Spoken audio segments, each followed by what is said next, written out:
the lollipop, man. You heard? What's good? What's up? What's up with everybody? You feel me? Let me get a drink of water. You know how I do. From Brooklyn. Larry's not from Brooklyn, y'all. You feel me? Nah. What's up, everybody? This is that One Piece talk where we talk One Piece. My name is Larry. Lawrence. Seb. And this is that One Piece talk. Yo, where's my bomb, Mar? Yeah, he didn't do the bomb again. All right, yo. Episode 22 is in the books, happening right now. You feel me? Let's get hyped. Chapter 1031 is going to be the discussion of today's episode. It is a hefty one, in my belief. I think I wrote a lot of questions to ask these guys. And I think, you know, we're going to spend quite a lot of time on just the chapter and not on other things. Okay. So, yeah, let's get started right into it. So, again, for people that have been watching us already, we usually do the chapter. We review it and stuff like that, but we're not going to do that because we just happen to have too much to talk about sometimes, and it takes up a lot of time. So, to start it off, I want to start with the first mate's color spread that we had. Yeah. Now, Marvel's telling Lawrence to talk in his mic. Oh, okay. Hello. What would Dave Chappelle say? I don't know. Put some trouble in it. Put some trouble in it. That's my word. Can you hear me? Can I hear you from your mic? Speak again. Say you love Larry. I can't hear you. Now I can hear you. Yeah, all right. Yeah, he's good. Why you ain't say it, bro? I'm hurt. It caught me too off guard, man. Love is a strong word. Love it. You know what I mean? We on fire. All right. I don't know why that song came out. All right. The first mate's color spread. All right. So for this color spread, all right.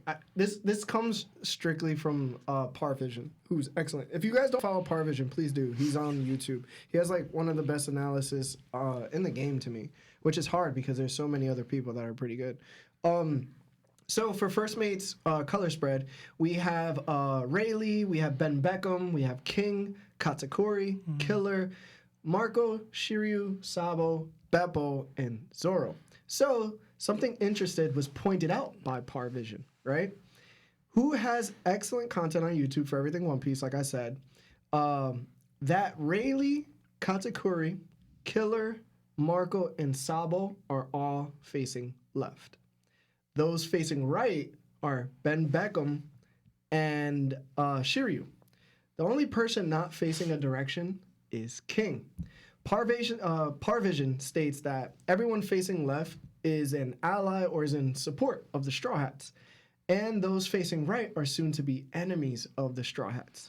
King, who is the only one facing forward, is facing forward because he is currently facing the Straw Hats at this very moment. Which would explain why Beppo and Zoro are the only ones not in columns because they are currently fighting together against the Beast Pirates.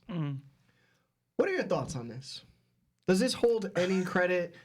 Is this blowing your mind right now? Let me know what you think. I mean, that would make Ben Beckman an enemy then. No? I mean, it doesn't necessarily mean enemy, right? It just means somebody who's an adversary of the Straw Hats in general. Yeah. Right? So I did not think of that at all. I didn't think anything of it. Yeah. Shout out to Parvision, man. That's pretty good. I did not. I'm trying to like get to it now. Yeah. Wait, but it's only Ben Beckham and Shiryu that's facing. Right. Yeah, which would make them opponents for the future. And everybody facing left is an ally. And note that's funny. That's both Blackbeard and Shanks's crew with the potential who we're both expecting they might even clash. Yeah. So let me hear your thoughts. Let's start with Lawrence because I feel like Lawrence is digesting it very well. What do you think, bro? That's interesting, like that it is set up that way. I don't know why they are set up that way. I never thought of it like that. It's interesting now to bring to attention. It's something interesting to think about, you know. But question though, do we really count though as Dogtooth as a legit ally? I mean, listen. Last time we saw Dogtooth, right, or Katakuri, however you want to say which name first, he was like, "Yo, you coming back to handle Big Mom?" And then, you know, him and Luffy had a moment, which, I mean, you're not gonna be king and be like, yo, you coming back to take Kaido down? Because then it would be like, yo, what are you talking about? Like, that's your man's. Mm-hmm. But this is his mom. He knows she's dangerous. And I don't know. I always felt like Katakuri was like, yo, I'm in support of you. Like, I changed during this fight because of you. Okay. See, that one I can kind of gather, like him being his respect for Luffy. The only thing is also, though, I can see a little bit of dogtooth because, again, his respect for Luffy, and he acknowledged Luffy as an opponent and someone, like, seeing into the future, like, his potential. Yeah. But Kid and Killer, though, right? Mm-hmm. Obviously, Kid's not in this, but Killer is. Mm-hmm. I don't fully see Kid and Killer as Luffy's allies. You know? Well, they are right now. They are, yes. They are right now for the time being, but... Yeah. Like, for example, for how I think of Kid's viewing it, the same way he didn't tell... Oh, that's going in later on. But, like, pretty much the same way is like, we're working together now, but it's only for now. We are not allies. We're not friends.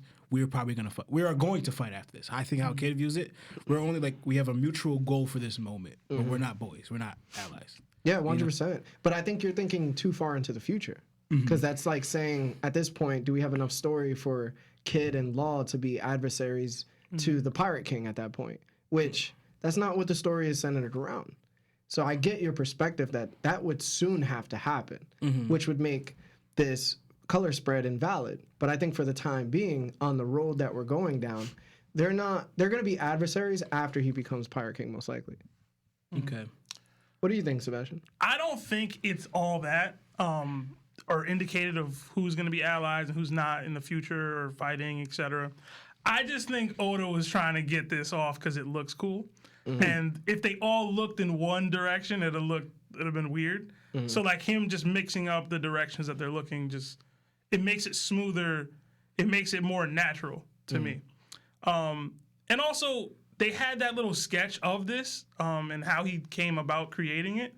And he was going to put a bunch of other people on this too, and he ended up cutting them. Really? Who? Well, not a bunch, but like Das Bones is going to be on there. So right hands of other people. Yeah, the second strongest or second in command of all these various... Hold on, did he draw them? And, yeah. Which way was Das Bones facing? He was facing... Damn, if I remember. He was just below Rayleigh and facing towards Zoro. Facing towards Zoro. Yeah, so he was like looking this way, and Beppo was like next to him looking. All right, so he's facing left. Yeah. No, yeah. Yeah, so left were the allies. Listen, yo, Parvision out here, bro. It could be something. I do want to take note of one thing. What? This is not first mates. This is second in command. I mean, because there's only 3, maybe there's 4 first mates on here. You know what I mean? Who are not first mates? King isn't a first mate. Neither is Katakuri. Neither is Marco. Neither is Sabo. I mean, yeah, you're right. You know what I'm saying? Like, whoa, didn't they say that he was? Right. Didn't they say he was right hand man of the Revolutionary? They said he was the second in command and he's the chief of staff. Okay. Which I mean, it could be that. Listen, but I mean, the first mate. He's also not a pirate, so he wouldn't be a first mate. The first crew. You know what I mean? I'm not saying first. Yeah. I mean, first crew member and first mate are basically the same thing. All right, so I stand corrected. No, first mate is the vice head. No, like it's the second in command of the crew. Because Yasopp was recruited before Ben Beckman, but Ben Beckman is the first mate. Mm-hmm. You get what I'm saying? Like, yeah, it's a different title. Like it sounds like it means this. It's a title that means I am second in command of the crew. Second command. Yeah. All right. And again, yeah, but I don't think it's all that. It's a cool thing to think about, especially with Beckman. More specific, because we all know Zoro's gonna fight Shiryu at some point. Yeah. But Zoro fighting Beckman, it's never crossed my mind. It's never crossed my mind that them 2 dudes would actually fight. So, I mean, you're still in belief that Ben Beckham is not even gonna get the chance. Y'all know me, man. I'm all about Shanks biting the bullet. You know what I'm saying? And Blackbeard being the reason for that. So I just don't see how Zoro and Ben Beckman get in a situation where they fight each other. Yeah, personally, I think that'd be interesting. When I saw it, I said it's also not swordsman. He's there was 2 things that I noticed. Like it was weird that Sabo was on it, to me, because it kind of make like everybody on this page right now is a pirate except him. Is a pirate except him. Well, revolutionaries are basically pirates. They're rebellious pirates more so organized, I guess you could say. Well, to me, it's like we have this insinuation from what happened with the Reverie and what happened to Sabo. And everybody on this page right now looks pretty updated, in my opinion. Like, even Beckham has gotten a little bit older, in my opinion. Like, his hair is whiter than it's probably been since we've seen him when? When's the last time we've seen Ben Beckham? At Marine Ford, right? I think that's the picture from Marine Ford. It could be. It could be, but the last time we seen him at Marine Ford, he had like grayish hair. He didn't have the white hair that he's displaying right now. So it makes it seem like it's a little current. So it made me question, maybe something actually didn't happen to Sabo. Or I feel like that picture of Sabo is from Dressrosa, in all honesty. it looks like it's from Dressrosa. I don't know, man. My view of this is it's probably just random stills from moments of their time in One Piece. Because I feel like I've seen this picture of Katakuri, I've seen that picture of Marco, I've seen that picture of King before. Yeah. Ben Beckman looks familiar. Rayleigh, I don't remember exactly when I saw that, but that looks familiar. Shiryu. And I get maybe it's just because these characters are all familiar to me and I read the series often, but like the only one I can't call is like Killer. I don't know if I ever saw Killer in that stance. Because and Beppo, yeah, he really just lounged. It's kind of funny to me. That honestly, that Killer one might be from when they first met Kaido. Yeah. But I know we rated our last color spread. So what did you think of this color spread, 1 to 10? A 10. I loved it. I didn't expect to see it.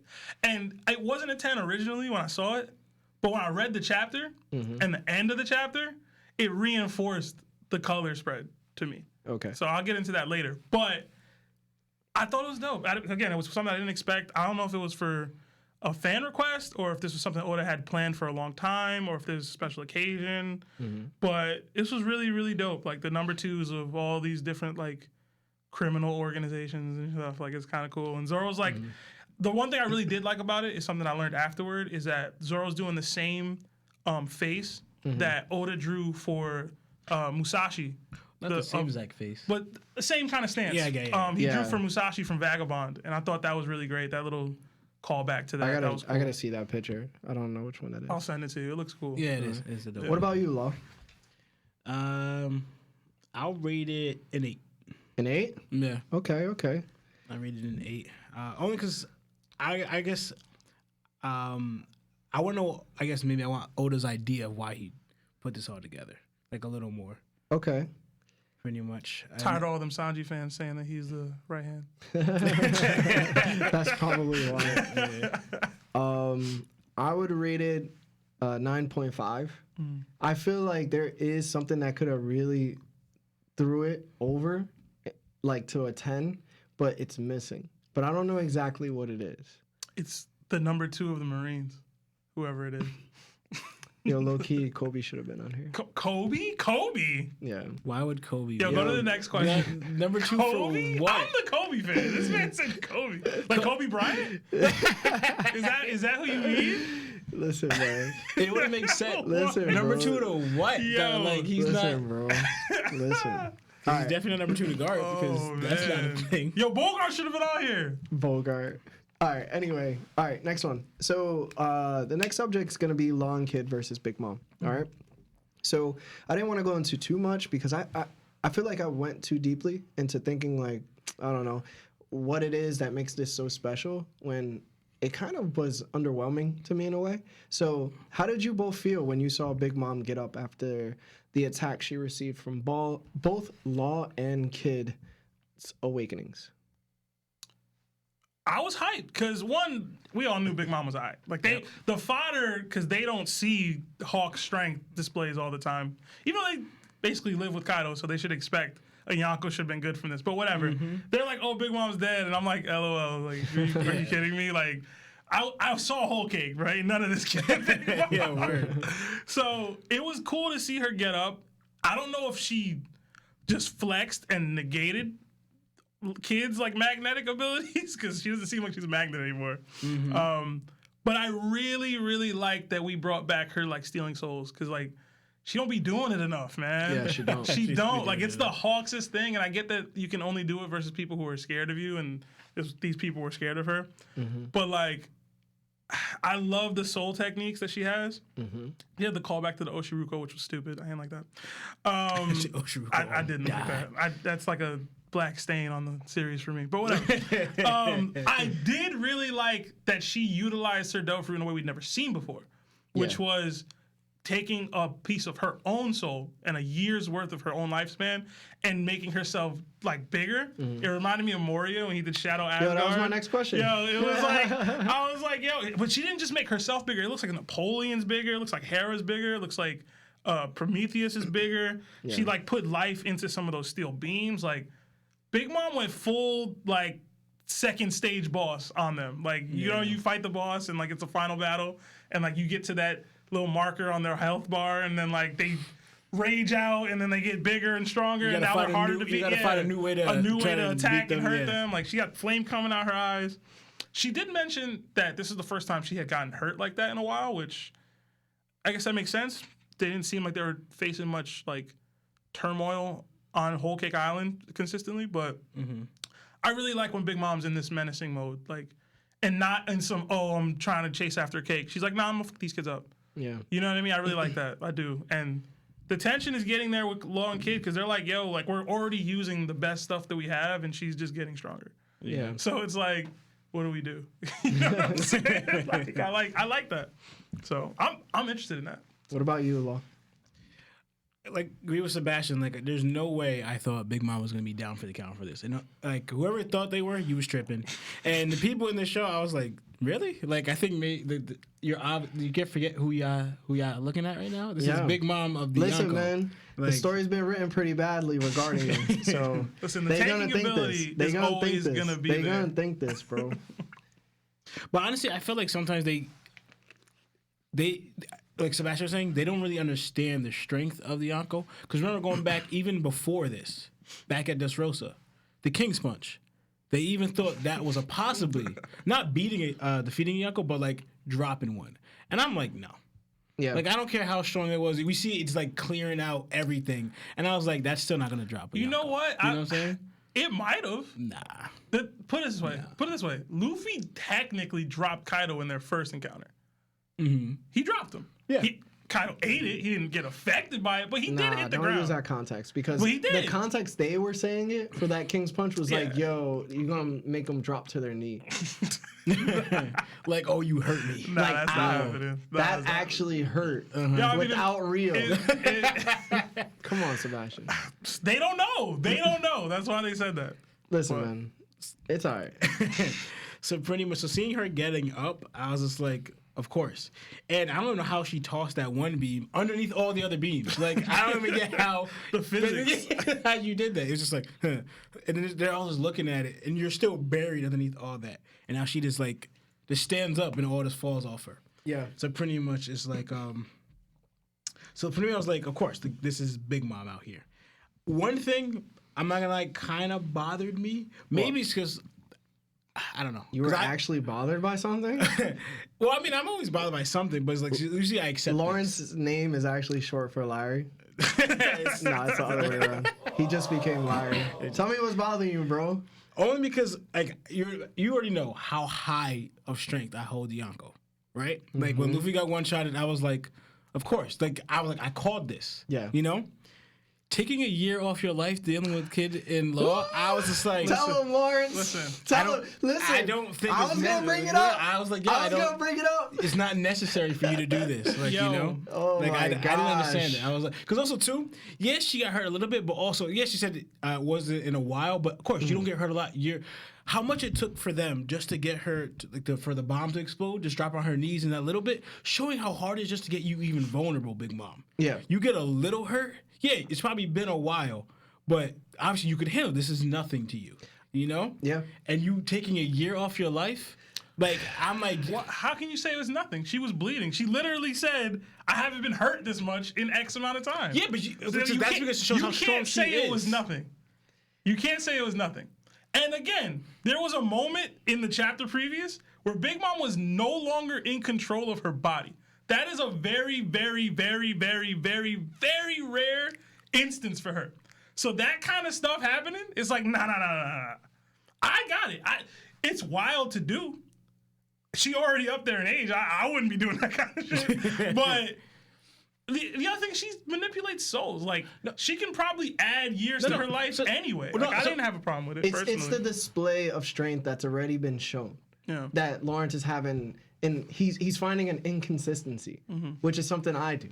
Which I agree with you, bro. Like, I already saw, like, when I saw Kids Awakening and I saw what it could do, I said to myself, that is not going to hurt her at all. Like, I've seen her take giant swords from a giant in one hand when she was 5. And now she's a grown adult that knows hockey and all these other things. That's not going to hurt her.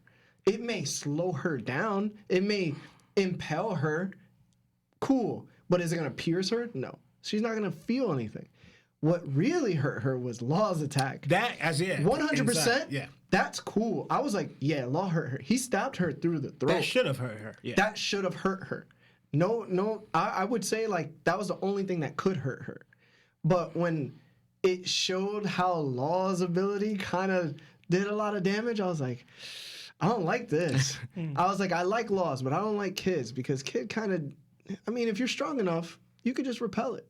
Like you said, when she got up in that one beam, it was probably because she flexed hockey or something. Now, when she showed that she used her soul in order to power herself up, I would have liked Oda to show that she needed to heal herself from Law's attack, because Law's attack was making her bleed internally.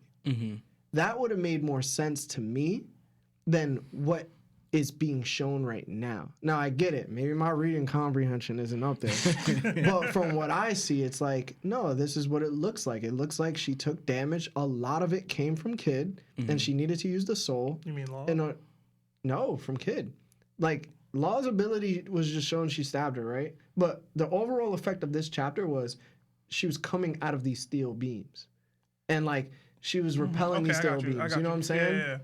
So I was like, Law's ability did something, but didn't do enough. But what I'm trying to say is, to your point, she should have only got hurt by Law's ability and been okay. Not been okay, but if she needed to use her soul, it should have been to heal herself. Okay. Instead of saying, I'm hurt overall and haven't been for a long time. What you're saying is the ability that she used was to counter Law's attack. It should have been to do that. Instead of how it was played out, that it was used to counter what Kid did. The thing is, she's doing it because both of the attacks happened.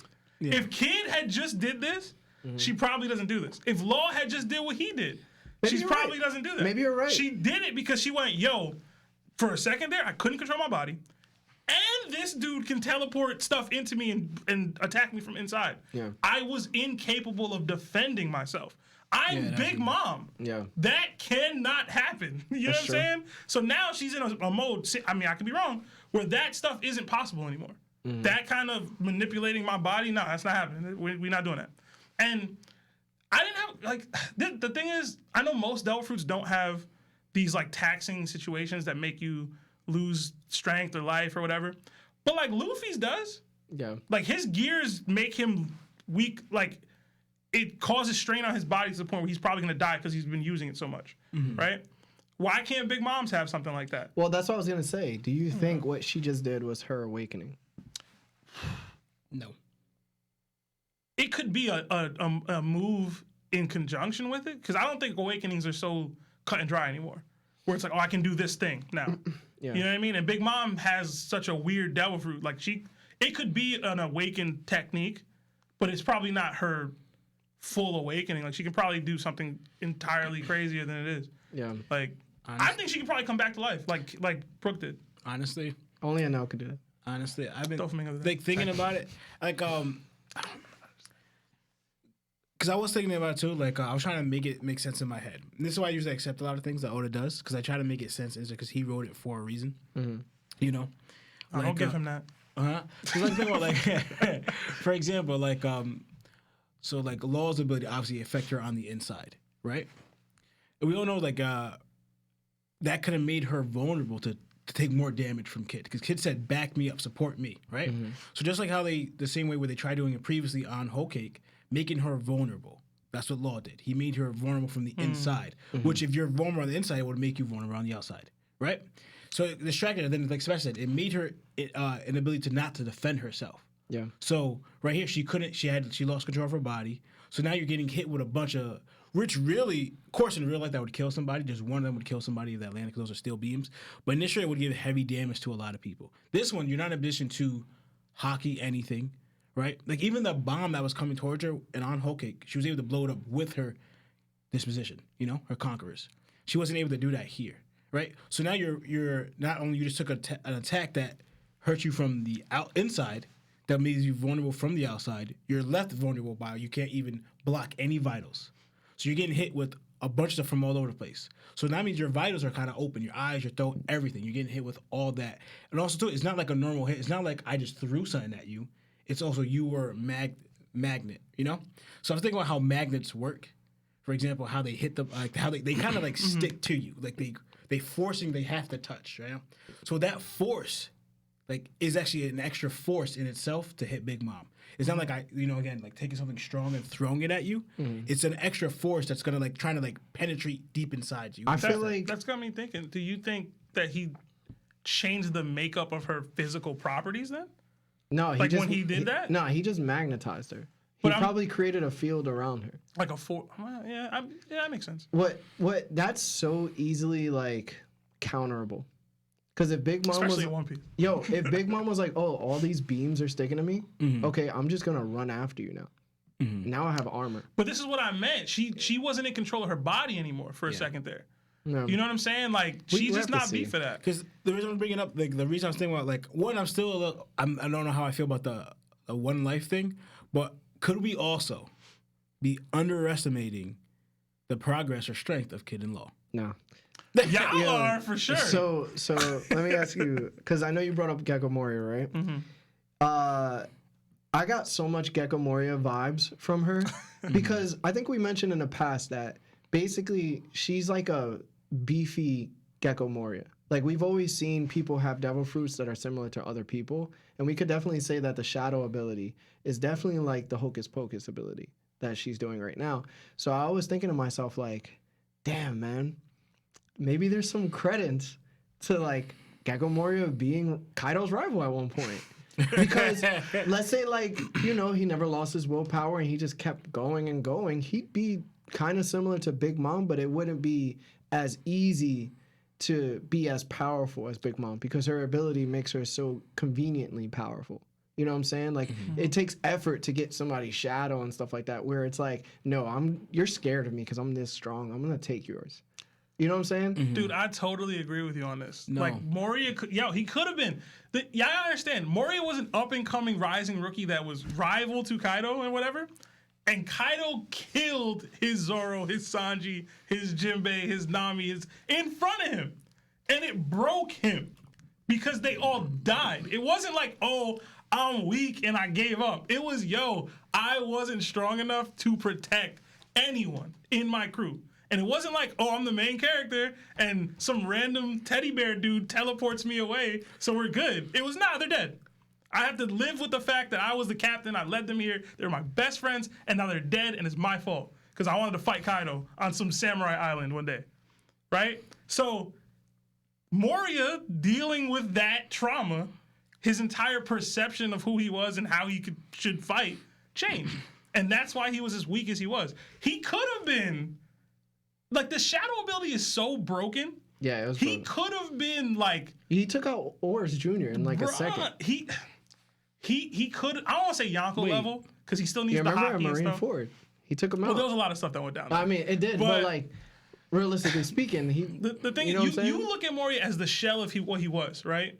You got to look at Moria as we're talking about his potential. No, I know because it's so similar to Big Mom. He could have been how I view it, right? There's a reason why, Kaido from the get, it's showing from back then, Kaido tries to or does break wills, right? We see what Kid went through. We see what yes, it's not the same as what Moria went through. But either way I'm trying to say is Moria's will was broken. Showing that maybe his will wasn't on par from the It's not fair. I think you're being kind of unfair. It's unfair. To Gecko Lawrence, Moria. look at what happened to Luffy when Ace died. His will was basically broken there. He got reinforced will through Jinbei because he remembered he had his friends. There is no, Zoro's still alive. There's no, Sanji's still alive somewhere. None of that. They died in front of him. Would Luffy still be pirating right now? If he lost his entire If crew. they got killed in front of him. If Luffy lost his entire crew. Look at him and Sapoti, bro. Look at him in that moment. That's Moria every day for the next. This was a One Piece movie, right? I hated that movie. But it was. I hated that movie. Listen. But it was a movie in One Piece where Luffy loses everybody. And it shows Luffy's state. How he is. I don't remember how that movie went. It was so long ago. It's years back. Probably had Moria vibes. The only reason I hated it is because of the graphics. The graphics of that movie weren't that good. But it's the similar case. But how strong Luffy's will is, I don't think he ends up like Moria. Bro, look, go reread Sapoti, bro. It was broke. It was broke. When Ace died, the dude fell into a coma. Put it this way. And then woke out of that coma and said, yo. Like, come on, man. But he got it broke twice. But it was again. But also too, when with Kuma, right? It was acknowledged that he was weak, but then acknowledged that I need to get stronger. I'm a train now. Right? It's not the same. Hold on. You're thinking about. I think you're still thinking about the after effect of Luffy. Bro. You got to think about why, while it happened. Like he was on his knees looking up at Kuma crying. Like, I know. I remember that's that. not a conqueror no more. Like, no, that can happen. Like that can happen. What Sebastian's saying, Gecko Moria never got to that Jinbei moment. Yeah, he never got the help that Law came. He never got Shanks coming. He never got Rayleigh to teach him. With Kuma, it was like broken, then you were sent away. You didn't have support. Hold on, but you're also still forgetting that Gecko Moria after Kaido had nobody. So he didn't have an ace to go save. Yeah. Because it was his last remaining relationship that meant a lot to him. Not only that. It was just nothing. I'm in fog forever. My people are on this island. They're dead. I'm done. No, I'm saying this. Before Luffy found out about Ace, when he was on but Lawrence, he had Amazon. He had a renewed will because he was still alive. He's like, okay, what he did to them, he did to me, and I'm alive. So they're probably alive. He had that realization. True. Moria it was real. It was death. it was oh snap. It wasn't they disappeared. There's vague nothing. It was they're dead. Right. And they're dead because you wasn't strong enough. Let's move on because we barely got through the chapter. Moria all day. We have it. All right, so the Drake and Apoo Alliance is dead. How satisfying was it to see something died in One Piece? Yeah. How satisfying was it to see Drake before the alliance? Why did I write that? How satisfying was it to see Drake ending the alliance with Apoo? No, Sebastian, you go first because Lawrence went first last time. Yeah.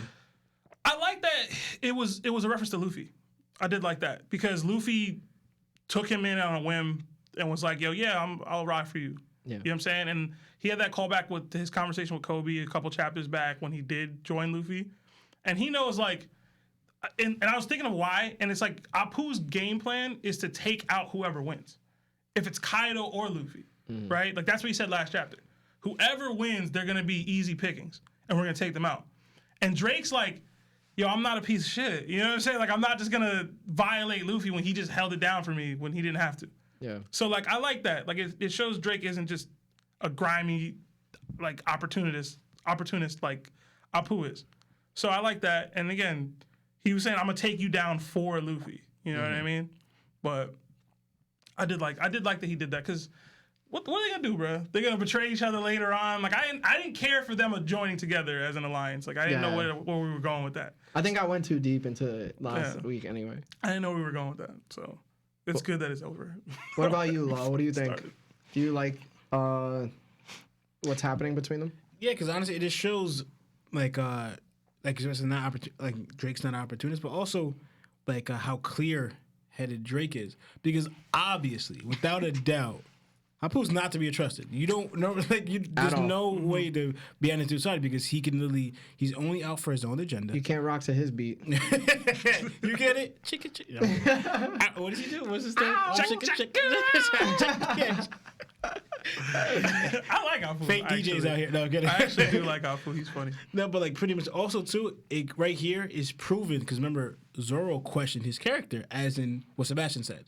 you're just like either way you can't be trusted because I'm trying to think exactly what Zolo said. Zoro's like, oh, you're just switching to the winning side. To Drake, right? Yeah, to Drake, yeah.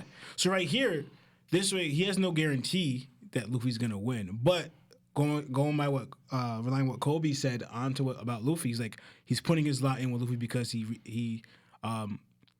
Luffy threw him a rope pretty much, let him join his side. You know? Yeah. So right there showing that, and also like pretty much shows like Drake's character that he's gonna, even with this situation, he's gonna be loyal to Luffy, and going back to like feeding into like Kobe, you know, Kobe's on the Luffy bandwagon in the Marines, you know, so now Kobe's like in a way drawing more people to his side. Where like, yeah, he's a pirate, but so I get what you're saying. So you're saying that Drake is gonna join the Straw Hat Fleet? Oh nah. No, He's going back. He's gonna be the Marines. I know he was getting to that. He's a Marine. His cover is blown. He's gonna be a Marine. He's probably gonna be promoted to Vice Admiral or something like that. Yeah, depending on what he does here. All right. So we mentioned before that the numbers Fuga, Zagi, and Imbi that are with Apoo are most likely the samurai Yamato was in the cave with in chapter 1024.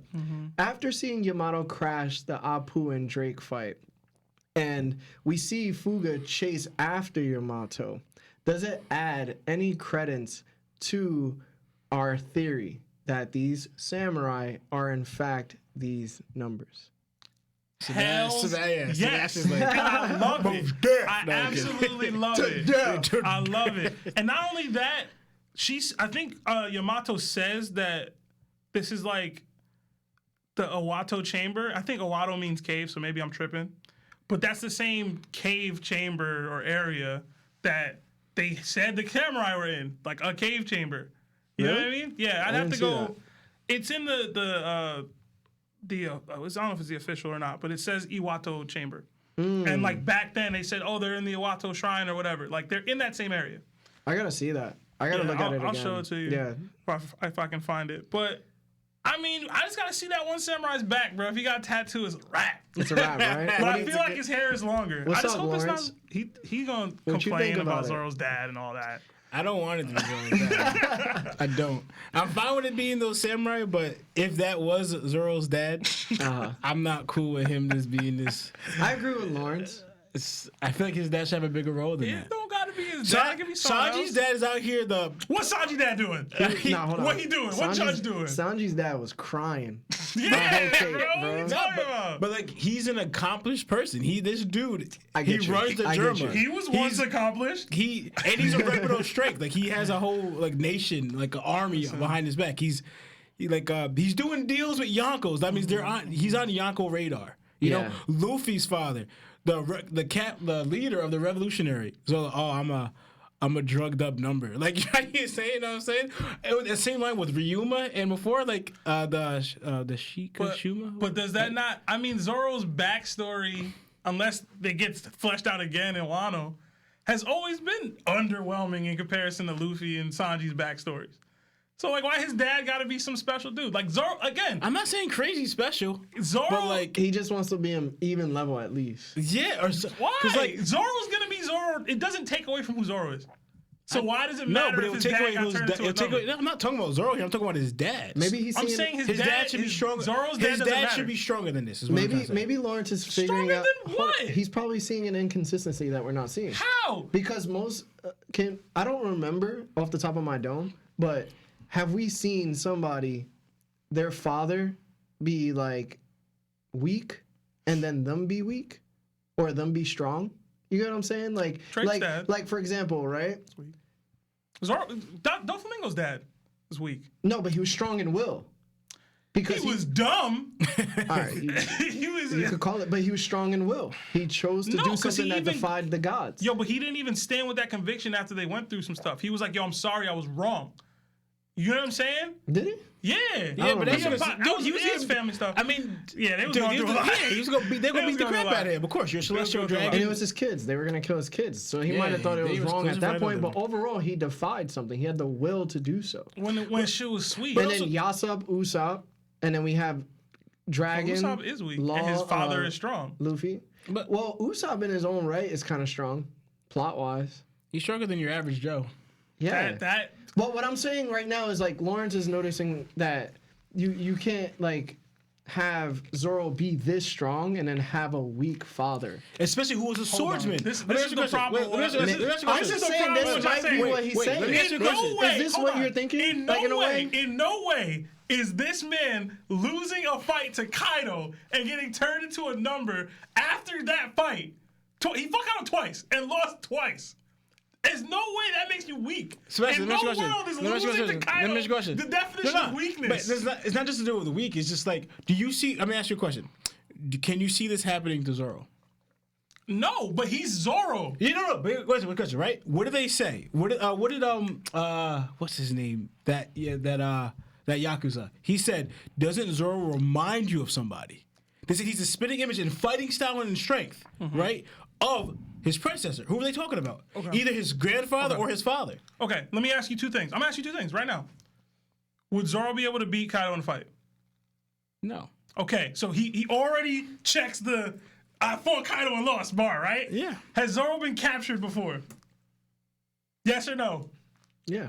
Oh, he's been captured. That's crazy. So he's fit the two criteria that it took for his dad to be transformed. But didn't into you this. just say? Can you see? I asked you. No. You just say, can you see if it's just happening to Zoro be turned into a number? Yeah, no, you said no. What I'm saying is, even Zoro, as great as he is, he's not above this. It's just because it happened to his dad. I'm not even saying it's his dad. I don't even believe it's his dad. Yeah, I don't believe it either. I'm just saying, if it is his dad, it doesn't take anything away from Zoro. It doesn't even take anything away from his dad. He fought honorably against Kaido multiple times. He didn't and eat then for like 2 weeks. Dude, and then was violent. Like, dude, Kaido's grimy. That's all it tells me. Was also too- and this number, if they are them, odds are Chopper has figured But out a also way to too, change them let back me ask you a question. anyway. The reason why, because like for example too, Nah.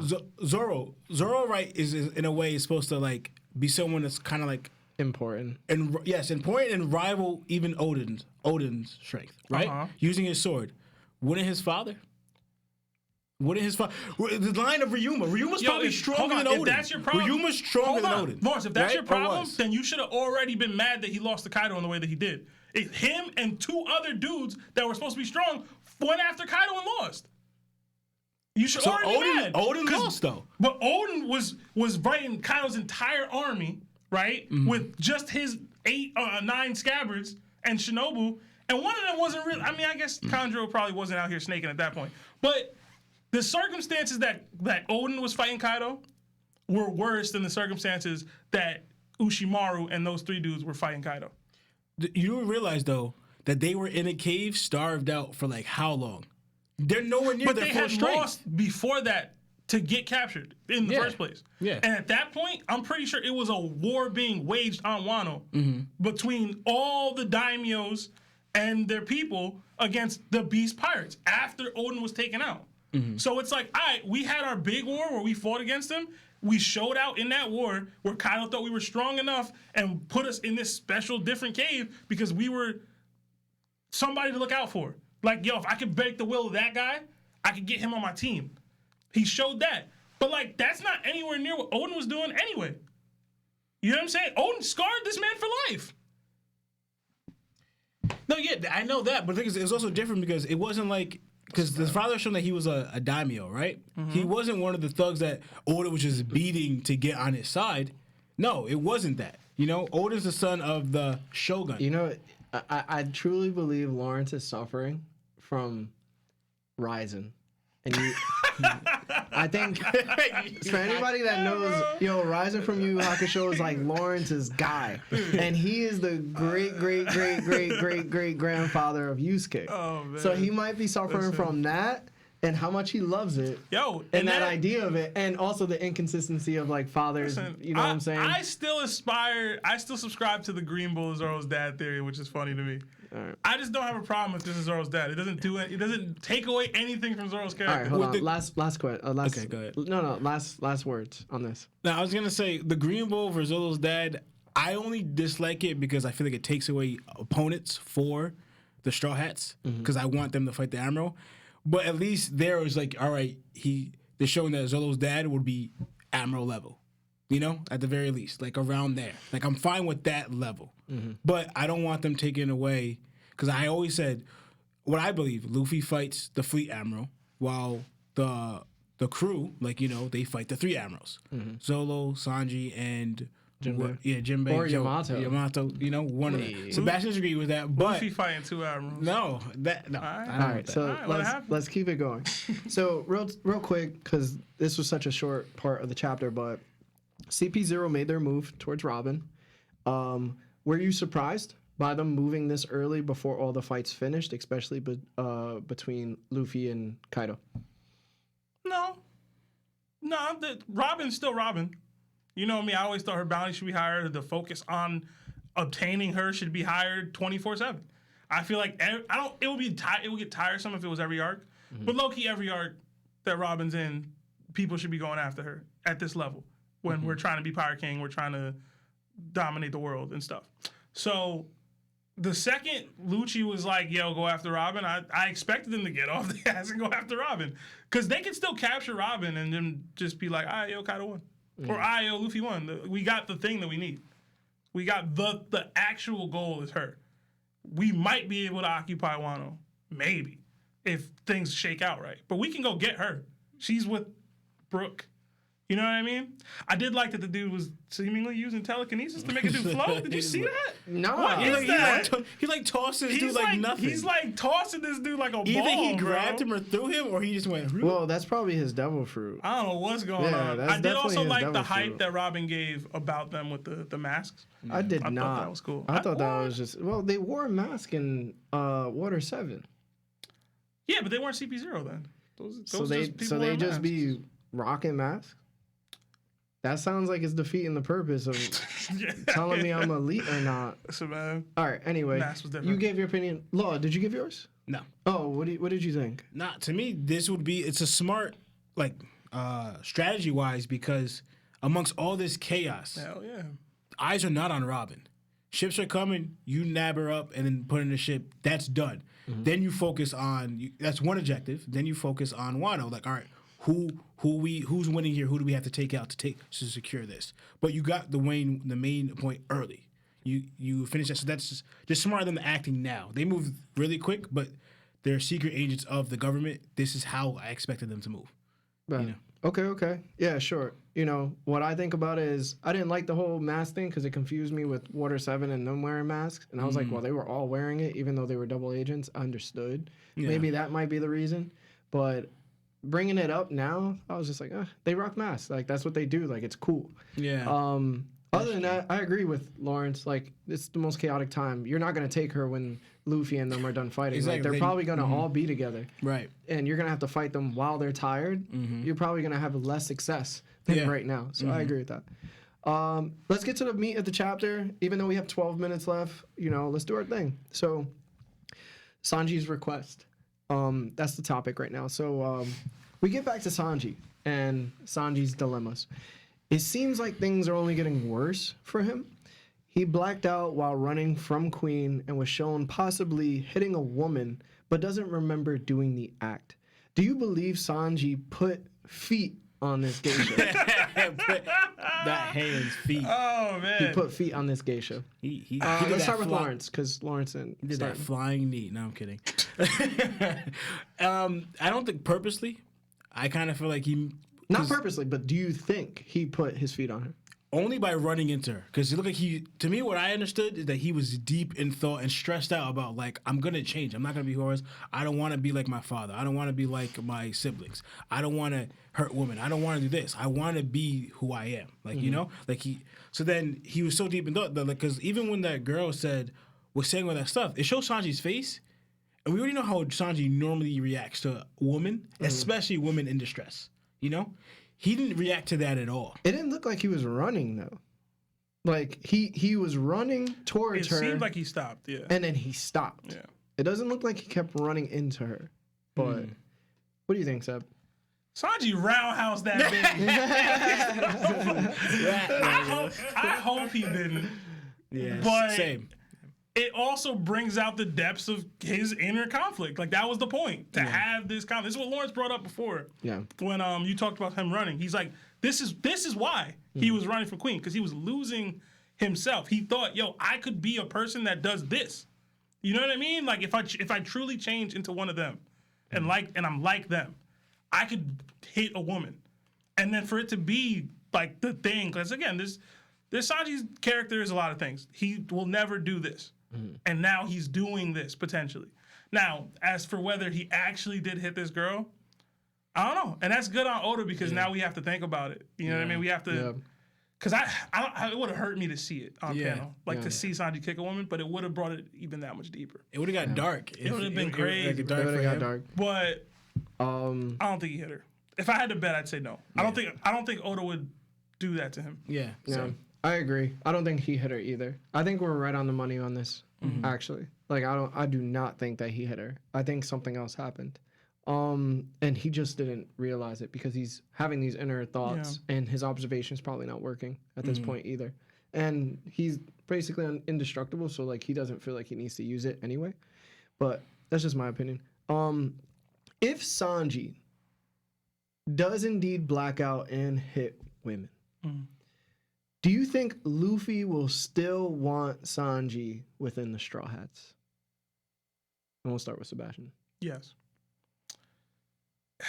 It would be under some really weird, intense circumstances, but I don't think Luffy, he would kick him off the crew because he just need an explanation as to what happened. You know what I mean? Like something I can't control because I was trying to help the crew out in a situation, save Momo and save the crew in other situations. Like this caused me to be this person. So like Luffy not gonna kick him off the crew because of something that he doesn't have full control over. You know what I mean? Yeah. Like if Monster Chopper OD'd and wild out and beat the crap out of Nami one day, he wouldn't be like, yo, Chopper, you're off the crew because you wild out because you OD'd on pills and you hit Nami, you know? So I don't think he would kick him out, but it would be a weird conversation. He'd be like, yo, why you hit women now? Honestly, Luffy might not even say anything as long as he's not like abusing women. Yeah. You know? I mean, but he would if he's blacking out. Yeah. I mean, Zoro's here for that. What do you think, Lawrence? One, Luffy's been putting hands on women since like the beginning. Yo, VV, bro. First chapter. First chapter. But yeah, what did you guys say? I don't care if she's somebody's grandma. My bad. We don't have time. But yeah, I don't think he'll kick him off, but like, I think it'll be a shock to Luffy because Luffy, like I said, Luffy is a good judge of character, and he kind of knows his crew, you know? So he would be like shocked, but he would try to get Sanji to help. Maybe talk to Chopper about something where they could try to fix this. I feel like Luffy going more that route, like helping Sanji fix the problem if he's like blacking out and like acting out of character. Because I think Luffy, like it's gonna sound weird, but linking this too, but like Luffy likes the crew the way they are, as in their personality and who they are. Like the whole stupid thing with Frankie and Robin, like, was in his nuts. Yeah. Right? She was like, I want him to be a man when he joins my... You know what I'm saying? Like, he didn't want him to lose who he was. Yeah. So that's, like, important to Luffy. Who you are, like, even said to, like, Sanji, I need you on my crew. You know? I can't do it without you. But he needs Sanji the way he is, not this different person. For me, I think that it would be a really interesting, you know how I love, you know me, like I've always said the best moments of the Straw Hats is like when they're like not doing anything. They're just basically showing all their personalities while like on the ship. They're just doing their thing. I think it would be a very good type of like mini like 3-episode arc where like if Sanji blacks out, we know he can hit women, right? But he's probably able to hit like Chopper and Brook and like Robin and even like all Usopp and like seriously injure them. So that means like Zoro has to step in or Luffy has to step in and control him because you said like Chopper figured out like a medicine but not a remedy for him. So it's like I could help him to an extent, but if he goes off the walls, like you guys got to control him. So seeing like a 3-episode part of him just like the tension it would cause and like the crew has to decide like what to do with Sanji and stuff like that. I think that's what Sanji wants to not to happen. And when I think about that, I'm like, man, like that would be so dope. But at the same time, it'd be scary because now Sanji's in a different league where like Zoro, like I don't think Jinbei could probably beat Sanji at this point, but it would be crazy to see like Sanji go off the walls because he has a whole profound new ability. Yeah. And he's much stronger than he was before. And it's like, does Luffy go back to like letting him kick him? Because if so, he could probably really hurt him this time. Is Zoro gonna let it happen? You remember a whole cake debate? Yeah. Like, Zoro gonna keep that on the crew? He's probably gonna have to talk to Luffy again. Like, this is not best for us. This is something we're gonna have to deal with every single day. So I think about that and I'm like, damn, that's such a good story. But to me, it's like, I accept what he's going through and I agree, like, it's inner conflict. What I don't accept is that it's happening at this very moment. I don't need it to happen this moment because I need you on your game. We're in a situation where we're overwhelmed by numbers, but we're overwhelmed also by the strength that we have to catch up on. We have to raise the bar to. And like, you're dealing with these things and becoming a character that's annoying at this point. Like, we get this is part of your character, but right now, bro, like, come on, man. Now. And I love that it's right now. All right, so love it. Let's get to the final piece because we have 4 minutes left. Sanji calls Zoro to make a request. He tells Zoro if he's no longer himself, can Zoro put him down? And Zoro says he'd make it swift. How did you feel about Zoro's immediate response and Sanji's request? And open floor to whoever wants to answer first. I love that whole scene. This whole scene from Sanji destroying the raid suit to him contemplating Luffy's what Luffy needs, like him relying on Zoro for this. Like, I loved every bit of that. And then Helm's memory came back.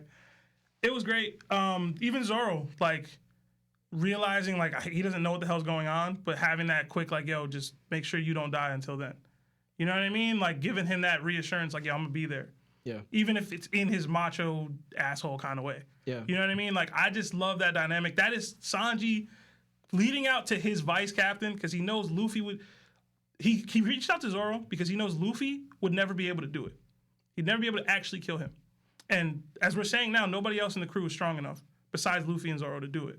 You know what I mean? So Zoro, as the vice captain, has to step in and take that responsibility. That's his burden.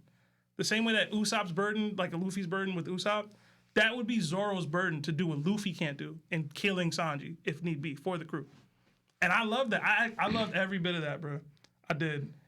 And that's why I said earlier, like, I really love the color page, because even though this chapter was not about Zoro at all until the very end, this is the kind of the dynamic that gets, like, bled out in the series sometimes. Mm-hmm. Especially between Zoro and Sanji. I love that. But Lawrence, go ahead. We don't have much time. So, I understood it, but I was like, damn, because I felt weird because he's still a comrade, that you were just like that. He couldn't actually do it. I don't think he could actually just kill Sanji. I didn't like the question. But, like, what? Like, huh? This is out of nowhere. But he said, like, I think also Zoro's really focused on the fight. Mm-hmm. Right now, he's like, you're distracting me. So it's like, but to me, he's like, because also in one translation, he goes, all right, I'll kill you, like, whatever that's supposed to mean. Like, Joel's not really understanding what you're talking about. Take you down. He goes, all right, whatever, I'll do it. But he also says the reassuring thing, don't die before then. You know? So it's kind of showing right here in their own little way. He's showing, like, the whole question mark in the beginning, like, what? What are you talking about? And then just don't die there. Like, he still values Sanji as a comrade, but this also requests that he's really, Sanji's genuinely asking me to do this. So I respect that I'll honor his wishes. You know? Yeah. You know, final thoughts for me. It's like Sebastian said, I like seeing the dynamic between them both. I think anytime the community gets both of them talking to each other, which follows some type of like very deep like interaction, it's always great for the series overall. Because every time we see them, like, you know, they're opponents at the end of the day, but they're also, they admire each other and they realize that they're important to one another.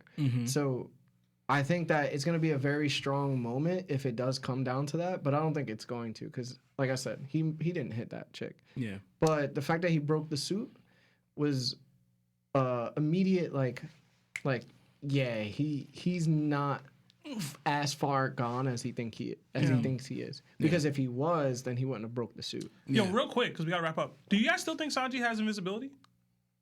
Nah, because he vanished. Nah, he's just way faster than he was before. I don't know. That's the same suffix they used when he disappeared with the raid suit, and when Shiryu disappeared with his visibility. He probably just obtained the powers from the suit. in some shape or form. But yeah, let's do this. Anyway, that's it for the chapter. I want to thank you guys for watching.